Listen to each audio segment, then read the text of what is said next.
राधे श्याम जय राधे श्याम जय राधे श्याम राधे श्याम राधे श्याम जय राधे श्याम जय सीताराम सीताराम सीताराम जय सीताराम जय सीताराम सीताराम सीताराम जय सीताराम जय राधे श्याम राधे श्याम राधे श्याम जय राधे श्याम जय राधे श्याम राधे श्याम राधे श्याम जय राधे श्याम जय सीताराम सीताराम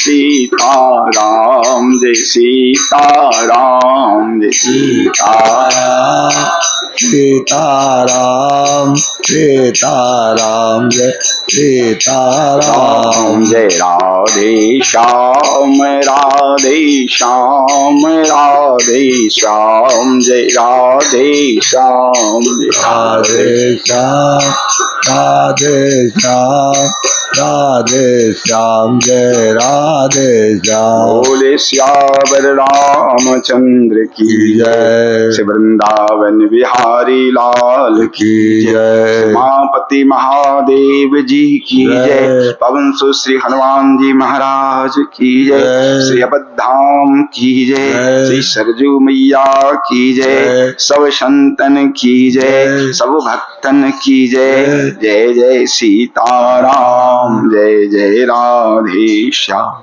चारि जुगन में भक्त जे तिनके पद की धूरी सर्वसु सिर धरि राखी हो मेरो जीवन मूरी वांछा कल्पतरुश्च कृपा सिंधुभ्य एव च पतितानां पावनेभ्यो वैष्णवेभ्यो नमो नमः। प्रहलाद नारद पराशर पुंडरीका व्यासांबरीश सुक शौनक भीष्मदालभ्यान रुक्मांगदार्जुन वसिष्ठ विभीषणादीन पुण्यानिमान परम भागवतान् नमामि। श्री सीतानाथ समारंभां श्री रामानंदार्य मध्यमाम् अस्मदाचार्य पर्यन्तां वन्दे गुरु परंपराम्। भक्त भक्ति भगवंत गुरु चतुरनाम बपु एक इनके पद वंदन किए नाशे विघ्न अनेक। वंदो तुलसी के चरण जिनकिन्हों जग काज कली समुद्र बोरत लख्यो प्रगट्यो सप्त जहाज। बार बार वंदन करो श्रीनाभा आभा जिन कार्यो गाभा वेद को श्री भक्तमाल रस देन। प्रियादास पद कमल पुनि बंदौ बारंबार किन्नी भक्ति रस बोधनी टीका अति सुख सार। प्रणमो पवन कुमार खलबन पावक ज्ञान घन जा सुहृदय आगार बसहि राम सर चाप धर। कूजंतम राम रामेति मधुरं मधुराक्षरम् आरुहि कविता शाखां वन्दे श्री वाल्मीकि कोकिलम्। यं प्रव्रजन्तमनुपेतमपेत कृत्यं द्वैपायनो विरह कातर आजुहाव पुत्रेति तन्मे तया तरवोहिनेदुः तं सर्वभूत हृदयं मुनिमानतोऽस्मि। वन्दो गुरुपद कंज कृपा सिंधु नररूप हरि महामोहतम पुंज दाशु वचन रवि कर निकरा। श्री भरत जी का चरित्र चल रहा है। प्रसंग है कि गुरुदेव वशिष्ठ जी सुदिन शोध मुनिवर तब आए। अपनी तरफ से गुरुदेव ने सुदिन का विचार करके राजसभा में श्री भरत जी को, दोनों भाइयों को बुलाया, अपने पास बैठाया और गुरुदेव भरत जी से, देखिए बोलने वाले वशिष्ठ जी हैं, भरत जी राज सिंहासन स्वीकार कर लें, यही उनका उद्देश्य है इस सभा का। तो यदि गुरुदेव सीधे कह देंगे हे भरत जी तुम राज्य को स्वीकार करो, राज्य करने लग जाओ, तो जानते हैं गुरुदेव की भरत जी स्वीकार नहीं करेंगे। इसलिए उन्होंने पहले श्री चक्रवर्ती जी की प्रशंसा की। कल के प्रसंग में इसकी चर्चा हो, कहा उन्होंने कि भयउ न अहइ न अवहो निहारा, भूप भरत जस पिता तुम्हारा। न भूतकाल में हुआ, न वर्तमान में है, न भविष्य में कोई होगा हे भरत जी, जैसे आपके पिता की महिमा है। त्रिभुवन तीन काल जगमाहि, भूरि भाग दशरथ समनाहि। मंगल मूल राम सुत जासु, जो कछु कहिए थोर सब तासु। कहते हैं तीन काल, तीनों काल में, तीनों लोक में से दशरथ जी से बढ़कर कोई भगवान नहीं है। मंगल के मूल भगवान श्री राम जिनके पुत्र बने, उनके विषय में कोई क्या कह सकता। तो गुरुदेव श्री चक्रवर्ती जी की महिमा गान करते कहते हैं कि विधि हरिहर सुरपति दिशिनाथा, बर नहीं सब दशरथ गुण गाथा। श्री ब्रह्मा जी, श्री शंकर जी, श्री नारायण भगवान सब दशरथ जी का गुणगान करते कहते हैं। सब प्रकार भूपति बरभा, सब तरह से श्री चक्रवर्ती जी बड़े बरभागे थे। इसीलिए बाद विषाद करिए तहि लागे, विषाद चिंता कर्म नहीं करने चाहिए उनके विषय में। इसीलिए हे भरत जी, राय कहने का भाव है कि इतने महिमा में श्री दशरथ जी थे, उनको वचन कितना प्रिय था। तो कहते हैं तजे राम जहि वचन ही लागे। सत्य के इतने दृढ़व्रती थे कि सत्य की रक्षा के लिए उन्होंने भगवान अपने परम प्रिय पुत्र श्री राम जी का त्याग कर दिया। भगवान राम ने भी कहा है, राख्यो राय सत्य मोहि त्यागी। चित्रकूट की सभा में भगवान करें कि राख्यो राय सत्य मोहि त्यागी, अतन परिहरो प्रेम पन लागी। और प्रेम की रक्षा के लिए श्री राम प्रेम में उन्होंने अपने शरीर का त्याग, प्राण का त्याग कर दिया। वही यहाँ पर करें गुरुदेव कि राय राजपद तुम कहूं दिन्हा, पिता वचन फुर चाहिए। आज्ञाकारी पुत्र का सबसे पहला कर्तव्य है कि अपने पिता की आज्ञा का पालन करें। पुत्र के 3 कर्तव्य में है, पहला है जीवते वाच्य करणात्, छहाये भूरि भोजनात्, गयायाम पिंडदानश्च, त्रिविधि पुत्र से पुत्र था। पिता की आज्ञा माने। वे कह रहे थे महाराज जी कि वो सोई सेवक प्रीतम मम सोई मम अनुशासन माने। आज्ञा पालन सर्वोपरि सेवा है। हाँ, सब सेवा करे, आज्ञा पालन नहीं करे तो काम नहीं चलेगा। वही कहते हैं कि आपके पिता सत्य के इतने दृढ़व्रती थे, तो उनका वचन नहीं टालना चाहिए। उनकी कहते हैं राय राजपद तुम कहूं दिन्हा, पिता वचन फुर चाहिए।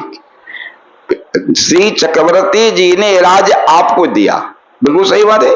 जब माता केके ने वरदान मांगा है तो उन्होंने श्री चक्रवर्ती जी ने कह दिया, अवश्य दूत में पठ इब प्राता, हैं वेग सुनत दो भ्राता।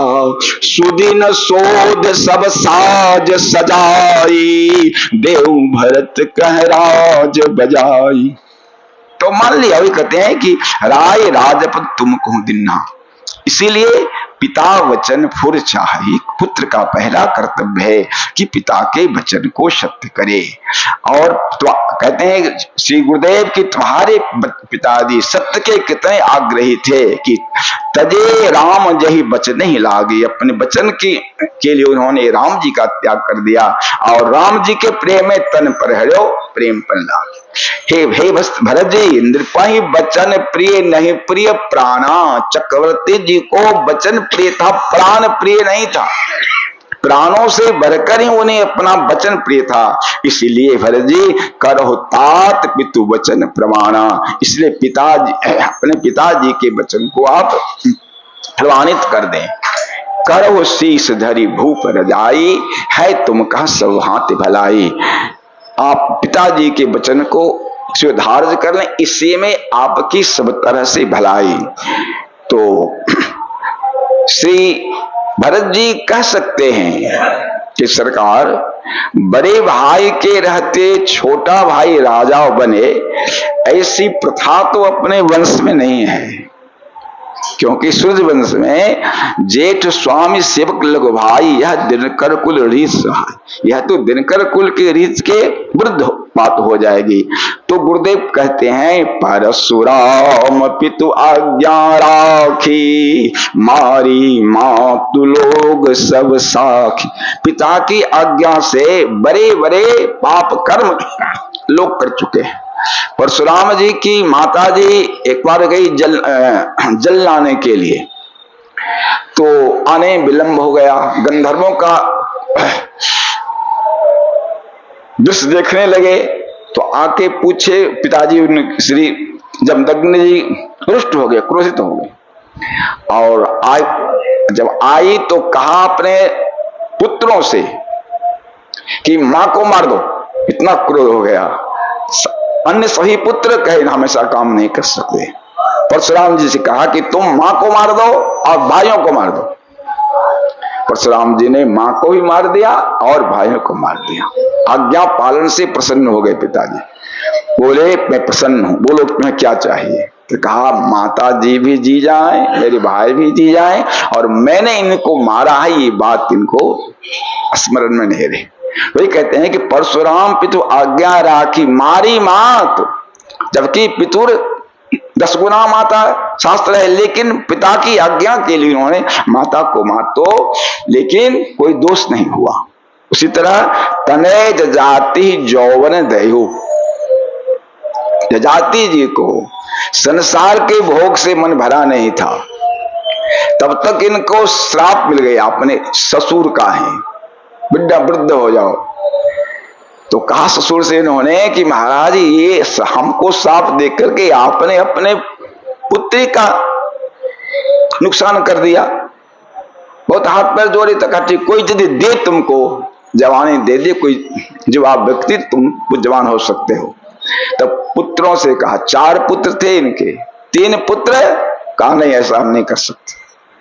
चौथे पुत्र श्री पुरु जी से कहा तो पुरु जी ने दे दिया, ये जानते हुए कि हमारी जवानी लेकर हमारी मां के साथ ही संसार का भोग करेंगे, लेकिन दे दी। लेकिन पितु आज्ञा अग अजस न भय, आज्ञा पालन के पिता आज्ञा से उनको न पाप लगा न अपयश होगा। कहते हैं इसीलिए अनुचित उचित विचार तजी, जे पालहि पितु बहन, ते भाजन सुख सुजस के बसहि अमर पति बहन। अनुचित उचित का विचार नहीं करके, देखिए पुत्र शिष्य की परिभाषा क्या है हमारे अध्यात्म शास्त्र में, कहा अविचार पूर्वक पिता गुरु के आज्ञा को का पालन करने वाला शिष्य है, उसी तरह अविचार पूर्वक पिता की आज्ञाओं को पालन करने वाला पुत्र है। तो कहते हैं अनुचित उचित का विचार छोड़ के जो पिता की आज्ञा का पालन करे, ते भाजन सुख जस के, उनको सुख भी मिलेगा और सुजस भी मिलेगा, और शरीर छूटने पर स्वर्ग में निवास करें। इसीलिए अवश्य नरेश वचन फुर करहु, सीताराम सीताराम सीताराम सीताराम सीताराम सीताराम। पालहु प्रजा शोक परहेणु, हे भरत सारी प्रजा शोकाकुल है, इनका राजा का सबसे पहला कर्तव्य है प्रजा का पालन, प्रजा की सुख सुविधा की व्यवस्था। इसलिए सबसे आप राज्य को स्वीकार करे और प्रजा को सुख शांति की व्यवस्था करिए। कहा तुम्हारे राजा बनने से, वशिष्ठ जी बोल रहे हैं, सुरपुर नृपा यही परितोष, तुम्हारे पिता जो सुरपुर। एक बात यहां सरकार निवेदन कर देते हैं, प्रायः लोग कहते हैं कि दशरथ जी महाराज स्वर्ग ही जा सके। अब समझिए इसमें क्या बात है, सुरपुर से लोगों को भ्रम होता है।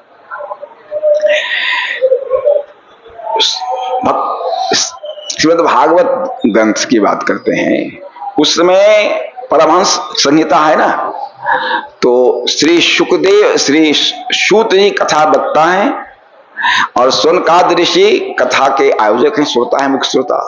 तो ये कथा सत्र शुरू हुआ, श्री शौनकादि ऋषियों ने कथा सत्र क्यों शुरू किया? क्या कथा सुनने का उद्देश्य क्या है? स्वर्ग की प्राप्ति है क्या? बोलिए। श्री शौनकादिक ऋषि कथा सुन रहे हैं नैमिषारण्य में, स्वर्ग प्राप्ति के लिए क्या? नहीं, भागवत जी में लिखा हुआ है सत्राय स्वर्गाय लोकाय। भागवत जी के श्लोक है ये कथा सत्र स्वर्ग लोक के लिए है। ऐसा हो सकता है क्या? यहां स्वर्ग का अर्थ भगवत धाम है। हाँ, टीकाकारों ने यहां स्वर्ग का अर्थ भगवत धाम किया। तो यहां स्वर्ग है लेकिन अर्थ है भगवत धाम। देखिए, अजामिल का जब शरीर छूटा, अजामिल कहा गया? भागवत में लिखा है अजामिलोपगात धाम, भगवत धाम गया ना। तो सूरदास जी जैसे प्रमाणिक संत लिखते हैं, जो तुम कहो कौन पुत्र हेत सुरलोक गयो, द्विज सख्य उनको राखे। पुत्र के लिए अजामिल सुरलोक चला गया। सुरलोक का अर्थ वहां भगवत धाम है। इसी तरह दशरथ जी के लिए भी सुरलोक का अर्थ भगवत धाम कहेंगे। प्रमाण मानस में है, भगवान श्री राम श्री जटायु जी से कहते हैं, सीता हरण तात जने कहो पिता सन जाय, जो मैं राम ता कुल सहिता कहें दशानन जाय। और श्री गिरिराज जी कहाँ गए? गीत देता जी धरी हरि रूपा तंतजता जाओ मम धामा, भगवत धाम गए ना, साकेत गए ना, तो वही मिलेंगे चक्रवर्ती जी उनको। इसीलिए सुरपुर का अर्थ यहां भगवत धाम है। तो चक्रवर्ती जी से गुरुदेव कह रहे हैं सुरपुर नृप पाए परतोष। एक भाव इसमें और महापुरुषों का है, वो भी सुन लीजिए। शास्त्र का में लिखा है कि मरते समय किसी को किसी वस्तु या संसार के किसी व्यक्ति या वस्तु के प्रति अत्यंत राग या द्वेष हो मरते समय, तो शरीर छूटने पर वह कर्मानुसार जोनि में जन्म लेकर उसी व्यक्ति के आसपास रहता है। शास्त्र के वचन है, मरते समय किसी वस्तु या व्यक्ति के प्रति यदि किसी के हृदय में राग या द्वेष है, तो शरीर छूटने पर अपने कर्मानुसार उसी जीव के आसपास उसका जन्म होता है। तो श्री चक्रवर्ती जी के मन में भगवान श्री राम को राज्याभिषेक करने की अभिलाषा थी। राम जी को सिंहासन पर विराजमान देखें, ये अभिलाषा थी। तो उन्होंने शरीर उनका छूटा, तो शरीर छूटने पर जब तक श्री राम जी का राज्याभिषेक नहीं हुआ, तब तक के लिए देवराज इंद्र के अतिथि रूप में वहां रहे। ऐसे भी संतों का कहना है। इसीलिए और जब राम राज्याभिषेक हो गया, तब फिर वो भगवत धाम साकेत को चले गए।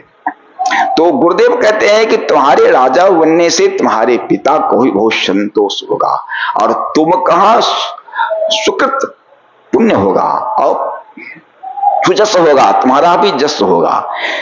इतना ही नहीं, गुरुदेव बोल रहे हैं, विचार करिए, गुरुदेव वशिष्ठ जी के विषय में लिखा है नीत धर्म में वचन उच्चारे। धर्म की के निर्णायक पुरुष है ना गुरुदेव। वो कह रहे हैं वेद विदित सम्मत सब ही का, वेद के में प्रसिद्ध है और स्मृति पुराणों के अनुसार, सभी शास्त्र के अनुसार, जय पितु देश पावई टीका। राज्य का अधिकारी कौन है? ज्येष्ठ पुत्र होने से ही नहीं होता है, जिसको पिता राज दे वही राज्य का अधिकारी होता है। यही अभी चर्चा हो रही थी ना श्री जाति जी की। उन्होंने 3 पुत्र बात नहीं माने तो राज किसको दिया? जिसने बात मानी उनको दिया। श्री पुरु जी को राज दिया। ज्येष्ठ पुत्र कौन थे? श्री जदू जी थे, नहीं दिया राज। पिता की बात नहीं माना तो जाओ राजस्व से वंचित। तो शास्त्र का नियम विधान है कि जहि पुत्र देश पावे। अभी भी अपने भारतवर्ष का नियम है, पिता ने जो संपत्ति अर्जित की है, प्रत्येक संपत्ति नहीं, लेकिन जो पिता ने अपने जीवन काल में संपत्ति अर्जन किया है, चाहे वो मकान हो या पैसा हो या जमीन हो, वह किसी भी पुत्र को दे सकता है। उसमें सही पुत्र का हक नहीं होगा, पिता की मर्जी इसको दे दे। तो इसलिए कहते हैं कि जय पुत्र दे सो पावई टीका, करो राज परिहरो गलानी। तुम राज्य करो, गलानी माने बड़े भाई कह रहे थे छोटे भाई का इस सब को छोड़ करके, और मानव मोर वचन हित जाने, हमारे वचन को तुम परम हित की बात जानो, इसमें कोई संकोच गिलानी मत करो। तुम्हारे इस वचन से, इस कार्य से सुने सुख लाभ राम वैदे, श्री सीताराम जी को सुख होगा। देखिए प्रभु श्री राम ने कहा है, भरत प्राण प्रिय पावहि राजू, विधि सब विधि मोहि सन मुख आ। भरत तो प्राण से प्रिय, भरत का राज्य क्या कहना। श्रीमद् वाल्मीकि रामायण में तो भगवान श्री राम ने कहा है अपने प्रजावर्ग से, मुझसे भी अधिक योग्य राजा भरत जी होंगे, आप लोग बिल्कुल चिंता न करें। अब इतना ही नहीं, कहते गुरुदेव कौशल्यादि सकल महतारी त्यु प्रजासु, कौशल्या जी इत्यादि जितनी माता हैं वो भी तुम्हारे राज्याभिषेक से, राजा बनने से उन सबको सुख होगा। क्यों कि तेपि प्रत्यु प्रजा सुख, प्रजा को सुख मिलेगा ना। देखिए राज्य में यदि राजा न रहे तो अराजकता फैल जाती है ना, चोर बदमाश बढ़ जाते हैं। तो प्रजा को तुम राजा बनोगे, प्रजा को सुख होगा, इसलिए माताएं भी बहुत प्रसन्न होगी। परम भरत जी तो भी उदास ही हैं। तो अंत में गुरुदेव ने कहा कि ठीक है, जब तक राम जी नहीं आते हैं सोपहो राम राज के आए, इतने देर के लिए तो कोई उपाय भी नहीं, दूसरा उपाय भी नहीं है। तुम राजा बनो और सेवा, जब राम जी आ जाए तब तो उनको राज दे देना, उनकी सेवा करना। कीजिए गुरु आयस अवश्य कहीं सचिव कर जोर। सभी मंत्रियों ने भी गुरुदेव किया के प्रस्ताव का समर्थन किया और कहा कि रघुपति आये उचित जस। राम जी जब आ जाए तब आपको, मंत्री तो नहीं कर सकते कि आप उनको लाभ दे देना, ये अधिकार मंत्री को नहीं है। कहा राम जी आने पर देशी आपकी वो अब उचित लगी कर लीजिएगा। अगली चौपाई है, कौशल्या धैर्य धीरज कहि, पूत पथ्य गुरु आय सुअहि। कौशल्या धरि धीरज कहि, कौशल्या जी धैर्य धारण करके बोल रहे हैं। धैर्य धारण क्यों कर रही हैं? तो देखिए गंभीर बात है। गुरुदेव भरत जी को राज्य स्वीकार करने का प्रस्ताव कर रहे हैं। ये राज्य का प्रस्ताव भरत जी को कैसा लगता है? इससे पहले प्रसंग में लिखा है, जब भरत जी आए मामा के यहाँ घर से और माता के ने खूब आरती वगैरह या और क्या कहा, सहित समाज राजपुर करो, समाज के सहित भरत तुम राज्य करो। ये कैसा लगा भरत जी को? वहां की चौपाई क्या है? चौपाई है, पाके छज्जरु लाग अंगारू। किसी का फोड़ा पक गया हो महाराज, और उसके पका हुआ फोड़ा से में कितनी पीड़ा होती है, तो पके हुए फोड़े के पीड़ा से कोई करा रहा हो, उस अवस्था में एक जलता हुआ अंगारा कोई रख दे, उसको क्या स्थिति होगी?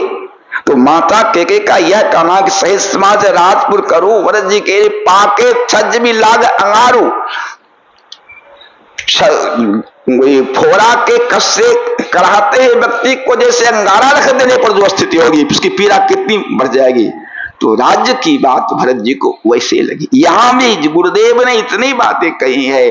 भरत जी के मुखमंडल पर विषाद की प्रचंड रेखाएं, मां कौशल्या ने देख लिया कि राज्याभिषेक की बात चलते ही भरत जी भक्त व्याकुल हो रहा है।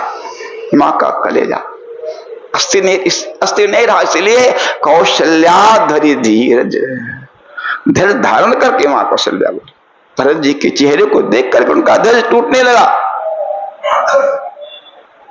दूसरा भाव कहते हैं कि राज्याभिषेक की बात सुनते ही मां कौशल्या को श्री राम के राज्याभिषेक का प्रसंग स्मरण हो गया। ऐसे ही जैसे भरत जी को गुरुदेव कह रहे हैं, वैसे श्री गुरुदेव हमारे राम लला को भी कहने गए थे, भूप सजऊ अभिषेक समाजू, चाहत देन तुम्हें ही जुबराजू, राम करहु सब संयम आजू, जो विधि कुशल निवाहे काजू। गुरुदेव ने कहा था और होना था राज्य। ये श्री राम वनगमन का प्रसंग मां कौशल्या को स्मरण होया, उनका हृदय टूटने लगा, इसीलिए कौशल्या धरि धीरज। तीसरा बात बताते हैं महापुरुष कि राज्याभिषेक की चर्चा चलते ही माता कौशल्या को पतिदेव की याद आ गई। पतिदेव होते तो कितना बड़ा उत्सव होता, राज्याभिषेक का कितना बड़ा उत्सव। कहा उनका देव भरत का राज बजाई, सुदिन सोच सब साथ सजाई, देव भरत का कितना बड़ा उत्सव होता, कितना बड़ा दिव्य माहौल बनता। अति साधारण ढंग से भरत जी को राज्याभिषेक, यह समय पति का स्मरण होते ही मां का हृदय टूटने लगा, इसलिए कौशल्या धरि धीरज कहे। महापुरुषों के भाव है, कदे पूत पथ्य गुरु आयस। हे बेटा, यह जो वर्तमान रोग है, क्या रोग है? मिटे कुरोग रामपुरी। यह जो कुरोग है, इस वर्तमान कुरोग में यही पथ्य है, दूसरा उपाय नहीं है। सो इसलिए गुरुदेव के वचन को सो आदरिए, आदर करो, करिए हित माने हित जानकर, और तजिए विषाद काल गति जान।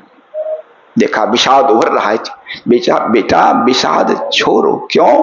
काल की गति कोई नहीं जानता, काल पर किसी का जोर नहीं चलता, सहना ही पड़ता है। इसलिए बेटा, और बेटा भरत, दूसरा उपाय भी तो नहीं है बेटा।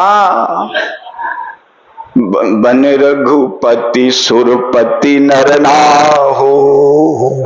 श्री राम जंगल में, चक्रवर्ती जी स्वर्ग में, तुम अहि भांत तात कदरा। तुम इस तरह बेटा कातर हो रहे हो।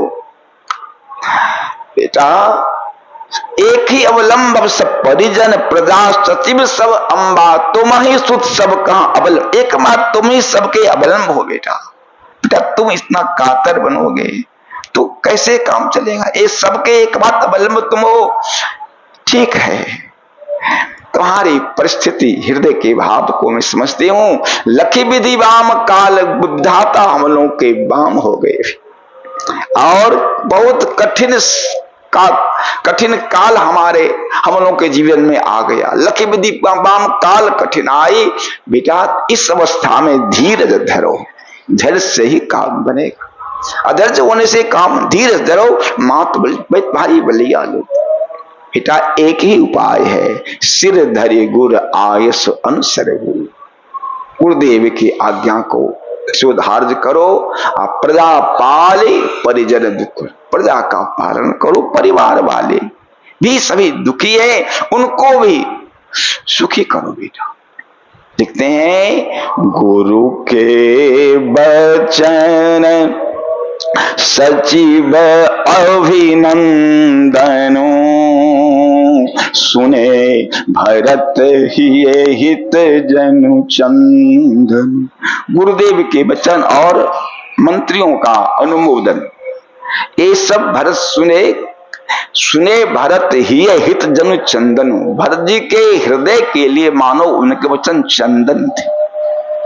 चंदन का स्वभाव है शीतल करना ना, तो शीतलता गुरुदेव के वचन में क्या है? कल के प्रसंग था, नीत धर्म में वचन सुहाए। नीत धर्म में, नीत धर्म और तो जीवन में धर्म का पालन करने से शांति मिलती है, शीतलता मिलती है। हाँ, अधर्म के पथ पर चलने वाला कभी भी शांत और सुखी नहीं हो सकता महाराज। अधर्म कभी शांति दे नहीं सकता। ये धर्ममय वचन है, इसलिए कहती है मां है कि सुने भरत ये हित जनु, हित के लिए, हमारे आपके लिए, जीवन के लिए धर्म पालन से ही शांति मिलेगी, शीतलता जीवन में आएगी। फिर भरत जी ने सुनी बहुर मात मृदुबानी, माता कौशल्या की वाणी सुना, कैसी बनी है? तो शील स्नेह सरल,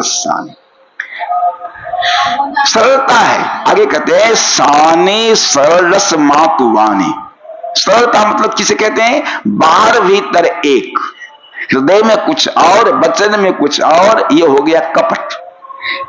मां ने जो कहा उस सभा में कोई मतलब बाहर से बाहरी मन से कहा, वो भीतर में भरत जी का राज्य नहीं चाहती। सानी सरल माने भीतर अंतस्थल की बात कहा मां ने, अपने हृदय की बात करें, इसलिए सरल रस बात। सुनी भरत व्याकुल भये, भरत जी व्याकुल हो गए। क्यों?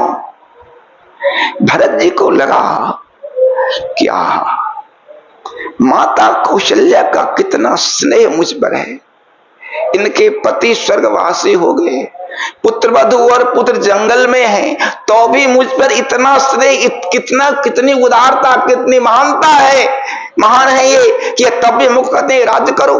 मां कितनी महान, कितनी उदार, और मैं कैसा पति। देखिए परसों की चर्चा में आए थे कि भक्त का एक स्वभाव होता है, भगवान के जो भक्त हैं उनका स्वभाव क्या होता है? हर एक कार्य में अपने को दोषी मानते हैं बिना कारण के, मेरी गलती, ये भक्त का स्वभाव होता है। बिना किसी अपराध के, बिना किसी संलग्नता के अपने को दोषी मानते हैं। अब भरत जी के व्याकुल क्यों के अर्थ किया आचार्यों ने कहा, भरत जी को लगा कि आखिर हमारी मां ने हमारे राज्याभिषेक का वरदान क्यों मांगा, ये बीज कहां है? भरत जी लगा निश्चित मेरे मन में राज की वासना थी, तब ने मेरी मां ने यह वरदान मांगा। देखिए ये है, ये भरत जी का चरित्र है। उनकी मान्यता है कि निश्चित मेरे मन में राज की वासना थी, तब न मेरे मां के मन में बात आई। अगर मेरे मन में वासना न होती तो मेरे मां के मन में बात आती नहीं।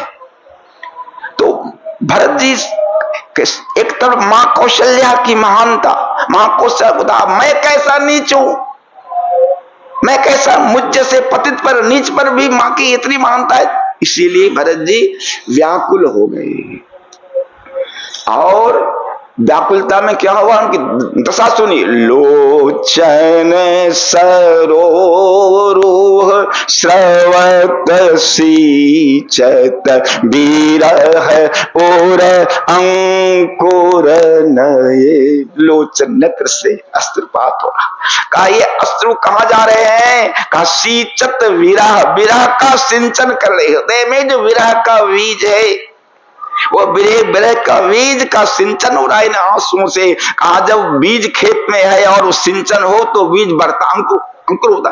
अंकुर लोग विरह और अंकुर नए, उस विरह बीज में अंकुर लग गया, अर्थात विरह बढ़ गया। विरह भरत जी का जो पहले विरह था वो विरह कई गुना बढ़ गया। क्यों बढ़ गया? कहा संतों ने कि भरत जी एक तो मां कौशल्या की महानता, अपने की नीचता, मैं कैसा पतित, मैं कैसा नीच, और मां कौशल्या कितने महान।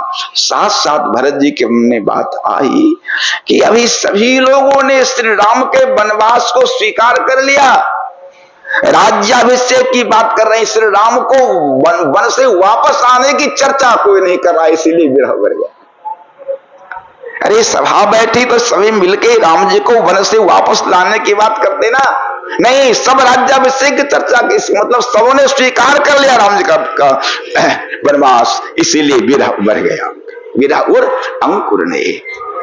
अब महाराज ये सोचकर भरत जी जोर जोर से फपक फपक कर रो पड़े।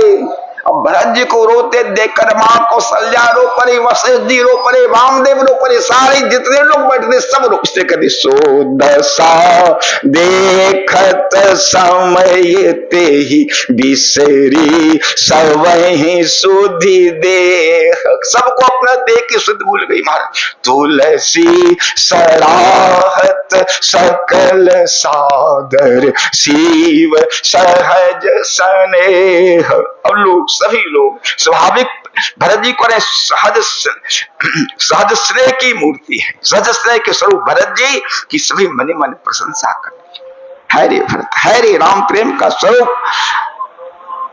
भरत कमल कर जोर धीर धुरंधर धीर, बिना धैर्य धारण किए तो उत्तर नहीं दे सकते ना,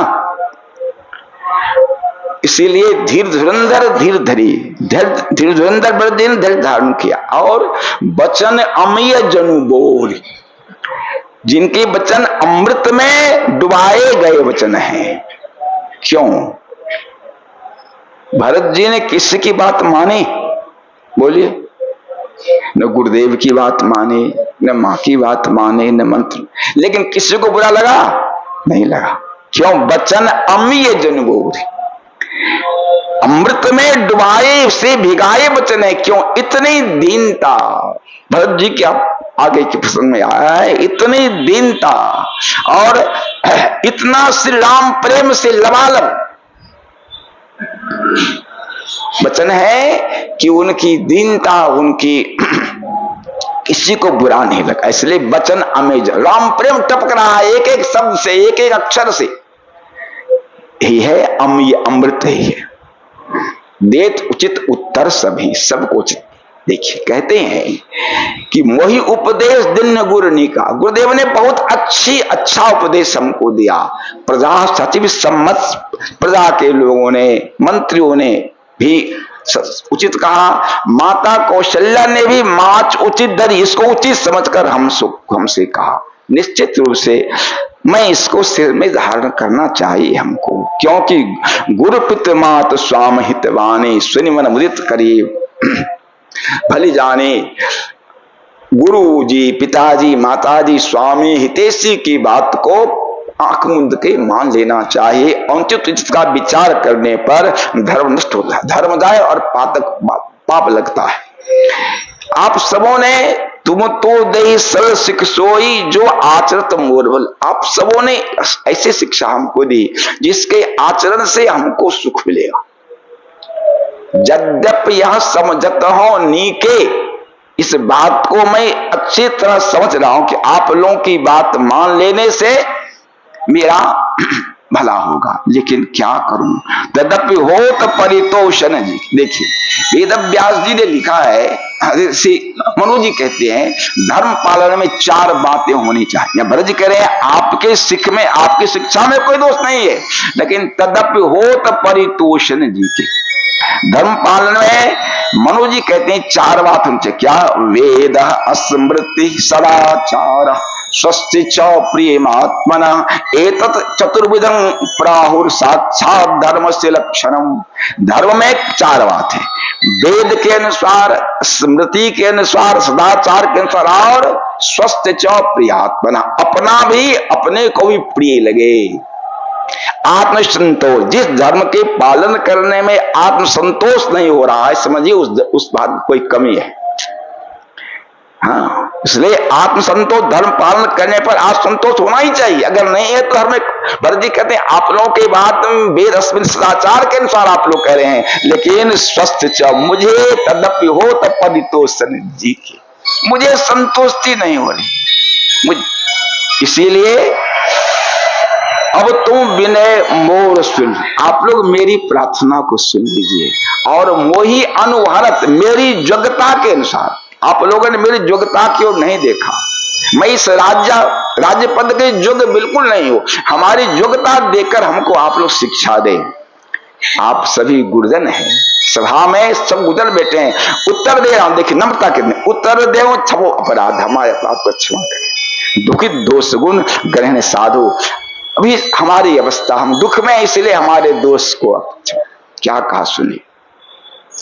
पितु सुरपुर सिय राम बन, पिताजी हमारे स्वर्ग में है, सीताराम जी वन में है, करण कहो मोहि राज, मुझे राज करने करें।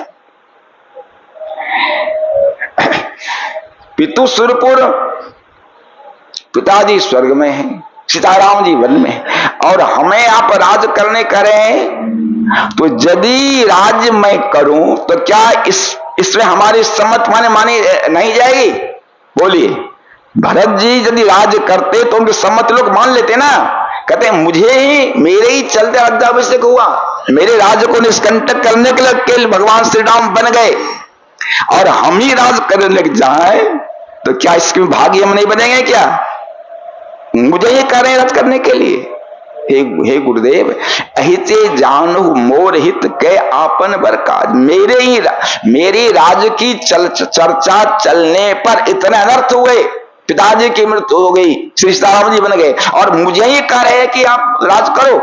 जिसके राज की चर्चा चलने पर इतने बड़े अनर्थ हुए, उस युग कह रहे हैं कि राज्य करो। यदि मैं राज्य किया तो मेरी स्वीकृति इसमें मानी नहीं जाएगी क्या? मेरी स्वीकृति मानी जाएगी ना। आप लोग हमको राज देकर ऐसे जानो मोर हित कह आपन वर काज, आप लोग राज देकर के मेरा हित करना चाहते हैं, अपने स्वार्थ की सिद्धि करना चाहते हैं। जहां तक मेरे हित की बात है, भरत जी की उक्ति सुनिए। हित हमार सिय पति सेवकाई, सो हरि दिन मातु कुटिलाई, मैं अनुमान दीख मन माही, अन उपाय मोर हित नाही। हित हमार सिय पति सेवकाई, देखिए अति कहते मेरा एकमात्र हित भगवान श्री सीताराम जी की सेवा। भरत जी का ने हम सबों का हित, जीव मात्र का, मनुष्य मात्र का हित हमार से पति सेवकाई। लेकिन सो हरलिन्य मात कुटिला, माता की कुटिलता ने, दुष्टता ने हमारे हित को हरण कर लिया। कहते भरत जी मैं अनुमान दीख मन, मैंने सब तरह से विचार कर लिया, विचार कर देखा है। आन उपाय मोर हित न, मेरे हित का दूसरा कोई रास्ता नहीं, कोई उपाय नहीं, एकमात्र भगवान श्री सीताराम जी की सेवा ही मेरा परम हित है। इससे बढ़कर मेरा हित का दूसरा कोई उपाय नहीं है, नहीं। अब देखिए क्या कहा अगले चौपड़ा में, क्या कहते हैं भरत जी का शोक समाज राज के ही लेखे, लखन राम सिय बिनु पद देखे। सोचिए शोक समाज माना शोक क्या समूह, शोक की ढेरी, शोक का समूह। किसको? अयोध्या जी के राज को करें। अवध राज कौन है, कैसा है? लिखा है अवध राज सुर राज सिहाई, दशरथ धन सुनि धन दल जाई। अयोध्या जी के राज को देख करके देवराज इंद्र सिहाते हैं, धनाध्यक्ष कुबेर लज्जित होते हैं जिस राज के विभूति को देख करके। कहा उस राज को कह रहे हैं शोक समाज। क्यों? अयोध्या जी के धन संपत्ति, राजा बनने से ऐश्वर्य होगा ना, संपत्ति होगी ना, प्रभुता होगी ना, तो ये प्रभुता ऐश्वर्य संपत्ति सबको शोक क्यों करे? आगे स्पष्ट है, लखन राम सिय बिनु पग देखे। यदि मनुष्य के जीवन में भगवान और भगवान के भक्त, यहां लखन राम सिय है ना, तो राम भगवान और भक्त हो गए दोनों। यदि मनुष्य के जीवन में भगवान और भगवान के भक्त के प्रति भक्ति भाव नहीं होगा, प्रेम नहीं होगा, तो राज मिलने पर, सत्ता मिलने पर वह अनर्थ कर देगा रावण की तरह। भगवान और भगवान के भक्त के चरण में जो प्रेम होगा तभी वह राज्य पाकर वह राजा प्रजा का या देश का कल्याण कर सकता है। भक्त भगवंत से विमुख राजा यदि राजा बन, जैसे बेन हुआ, बेन की कथा आती है भागवत में, जब राजा बनक साहब पूजा पाठ सब बंद करो, मैं भगवान हूं, अरे भागा। तो जिसके जीवन में भगवान की भक्ति नहीं, भगवान के भक्त की भक्ति नहीं, भक्त भगवंत सेवा से भक्ति से जो विहीन राजा होगा, वो यदि राजा बन जाए, ऐश्वर्य मिल जाए, प्रभुता मिल जाए, तो वह सारे संसार में रावण की तरह कहर मचा देगा, त्राय त्राय कर देगा। वही कहते हैं लखन राम से बिनु पग देखे। तो भगवान सीताराम जी के चरण के दर्शन नहीं हुए, उनके चरण में प्रेम नहीं हुआ, तो ये राज संसार का ऐश्वर्य, संसार का धन, वह शोक ही देगा, शोक देगा, सुख नहीं दे सकता। कहा बादि बसन बिनु भूषण भारू। वस्त्र नहीं पहने, केवल आभूषण कोई नक्शे से लगा ले, कोई शोभा है उसकी। बाद बिरत बिनु ब्रह्म विचारो, ब्रह्म विचार खूब करे महाराज, और वैराग्य नहीं हो तो व्यर्थ हो जाए। सब व्यर्थ है ना। शौर्य शरीर बाद वो होगा, खूब भोग सामग्री है और शरीर में रोग है। विवाह बहुत कर लिया, टीवी हो गई, लीजिए बुक करो, खूब टीवी देखा, आंख की रोशनी चली गई, अब देखो तुम टीवी। तो सब शरीर बाद भोग होगा। जैसे बहुत भोग, शरीर में रोग होने पर भोग व्रत है, और बिनु हरि भगत जाए जप जोगा।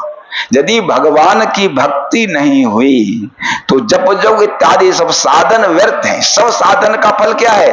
गुरु वशिष्ठ जी कहते हैं जप तप नियम जोग निज धर्मा, श्रुति संभव नाना शुभ कर्मा, ज्ञान दया दम तीर्थ मज्जन, जह लगी धर्म कहत श्रुति सज्जन, आगम निगम पुराण अनेका, कहे सुने कर फल प्रभु एका। एकमात्र फल है क्या?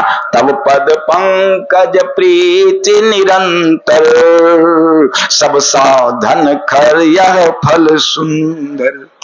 भगवान के चरण में प्रेम हो, भक्ति हो, सभी साधनों का यही सर्वोत्कृष्ट सुंदर मतलब सर्वोत्कृष्ट फल है। यदि भगवान की भक्ति नहीं तो सभी साधन आपको कष्ट ही देंगे। इसलिए कहते हैं, देखिए कबीरदास जी के विषय में सरकार भक्तवान में यही लिखा है। कबीरदास जी के वाणी को लोग समझते नहीं, भक्तवान में यही लिखा है उनके विषय में